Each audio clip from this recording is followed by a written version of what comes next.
May 1st, 1776. While the world watched 13 colonies prepare to break free from an empire, in a dimly lit room in Bavaria, another revolution was being born. A revolution of the mind. 5 men gathered in secret. Their mission? To reshape civilization itself. They called themselves the Illuminati, the enlightened ones. But here's what they never tell you in the conspiracy videos. The real Illuminati? They weren't trying to rule the world. They were trying to save it from itself. And what happened to them might be the greatest twist in history. Because the organization that conspiracy theorists fear today, it hasn't existed for over 240 years. So why can't we stop talking about them? And what if I told you that's exactly what they wanted? Let me take you back to where it all began. Bavaria, 1776. Imagine a world drowning in superstition, where the Catholic Church doesn't just control your soul, it controls your government, your education, your very thoughts, where speaking against religious doctrine can get you imprisoned. Or worse, where books are banned, scientists are silenced, and free thinking is considered heresy. This was the world Adam Weishaupt was born into, a 28-year-old professor of law at the University of Ingolstadt. Brilliant, radical, dangerous. Weishaupt had been educated by Jesuits, the intellectual elite of the Catholic Church, and he knew their methods well, perhaps too well, because he was about to use everything they taught him against the very system they represented. Weishaupt looked around at a society shackled by dogma, and he asked a revolutionary question. What if reason could replace superstition? What if knowledge could defeat tyranny? What if the common people could think for themselves instead of being controlled by priests and kings? But here's the problem. You can't exactly shout these ideas in 18th century Bavaria without ending up in a dungeon, or worse, burned at the stake. The Inquisition might have been winding down, but religious authorities still had absolute power. One wrong word, one heretical thought spoken aloud, and your life was over. So Weishaupt did something clever, something that would echo through centuries and spawn 1,000 conspiracy theories. He created a secret society. On May 1st, 1776. But they had to be smart about it. They used code names taken from ancient history. Weishaupt called himself Spartacus, after the slave who led a rebellion against Rome.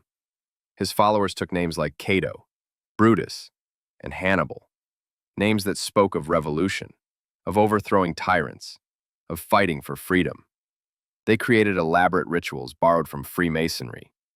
They communicated in ciphers that would take authorities months to decode. They recruited in absolute secrecy, often spending months vetting a single potential member. They had 3 levels of initiation, each revealing more of their true purpose, each binding the member more deeply to the cause. The first level was the novice. Here, new members learned about morality, virtue, and self-improvement. Nothing too radical yet. The second level was the Minerval, named after the Roman goddess of wisdom. Here, members began to learn about the true goals. They started to question authority, to see the manipulation of the church and state.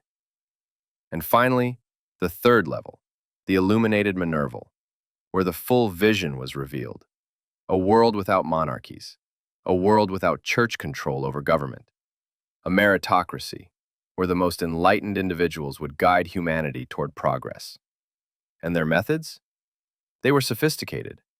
They didn't just recruit random people. They targeted influential individuals, writers who could spread ideas, politicians who could change laws, nobles who had access to power, educators who could shape young minds. They infiltrated existing organizations, particularly Masonic lodges, which already had the structure and secrecy they needed.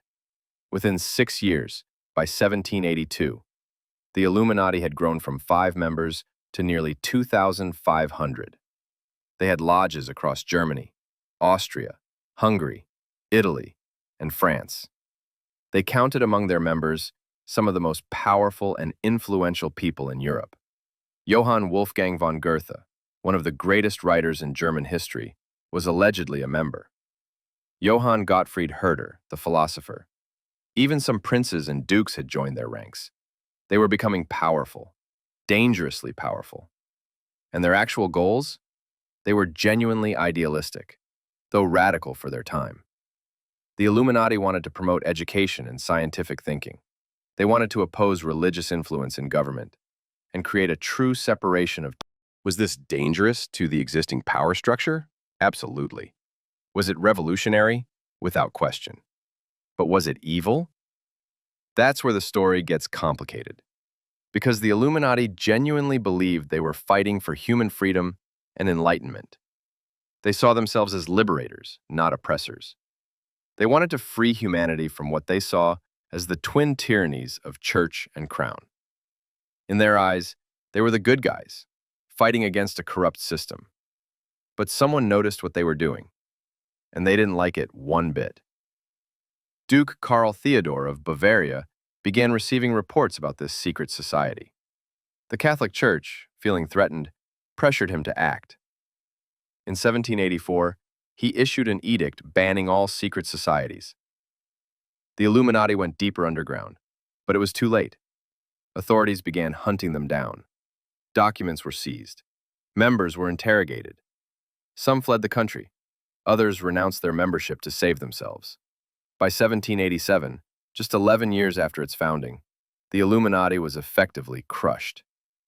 Adam Weishaupt fled Bavaria and spent the rest of his life in exile, writing books defending his ideas, but never rebuilding his organization. The enlightened ones were no more. Total time in existence?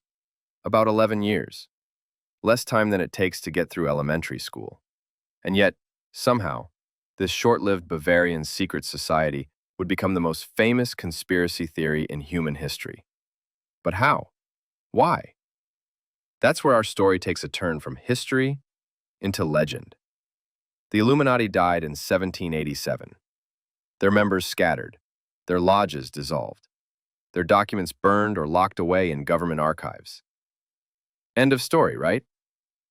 Wrong, because just 2 years later, in 1789, the French Revolution erupted, and it changed everything. The French Revolution wasn't just a political uprising. It was a complete upheaval of the social order. The monarchy fell. The church lost its power. Nobles were executed. Everything the Illuminati had supposedly wanted was happening, and people started asking questions. How could this happen? Who organized this? Who was pulling the strings? Enter the conspiracy theories. In 1797, a French Jesuit priest named Augustin Baruel published a book. It was the perfect scapegoat. Too perfect, because it offered a simple explanation for complex, chaotic events. It gave people someone to blame for the upheaval and violence of the revolutionary era, and it played into existing fears about secret societies and hidden powers. The conspiracy theory spread across Europe and America. In the United States, some Federalist politicians claimed the Illuminati was behind Thomas Jefferson and his Democratic Republicans. They accused Jefferson himself of being an Illuminatus, trying to bring French revolutionary chaos to America. It became a political weapon, a way to discredit your enemies by associating them with this shadowy, supposedly evil organization. But then, something interesting happened. The conspiracy theory died down. For most of the 19th and early 20th centuries, the Illuminati was largely forgotten. It became a historical footnote, something scholars studied but nobody really worried about, until the 1960s and 70s, when conspiracy culture exploded in America. The Kennedy assassination, Watergate, Vietnam. All these events created a perfect storm of distrust in authority. People started questioning everything, and old conspiracy theories got new life. Writers like Robert Anton Wilson brought the Illuminati back into popular consciousness, with books like the Illuminatus trilogy, a satirical work that mixed fact and fiction so thoroughly that many readers couldn't tell what was real. The conspiracy theory evolved, adapted, grew more elaborate. It absorbed other conspiracy theories like a black hole absorbing matter. Fast forward to today, and the Illuminati conspiracy has become something unprecedented. In the age of the internet, it has mutated into an all-encompassing explanation for everything people don't understand about how the world works. According to modern conspiracy theories, the Illuminati supposedly controls world governments and international banks.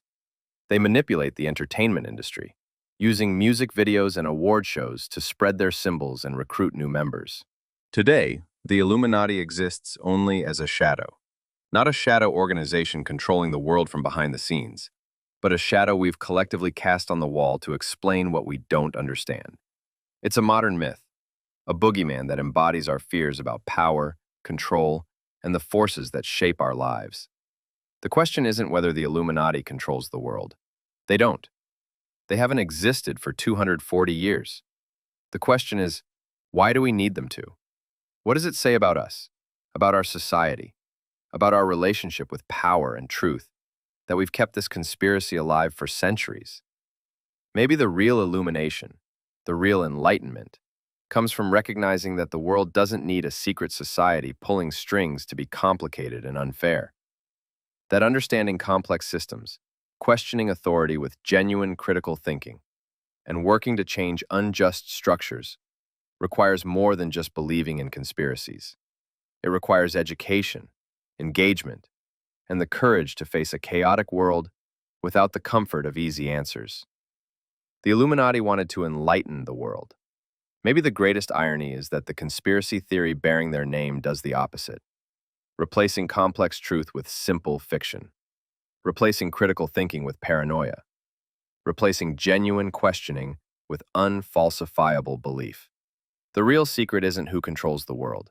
It's that no one does, not completely. And that's both terrifying and liberating.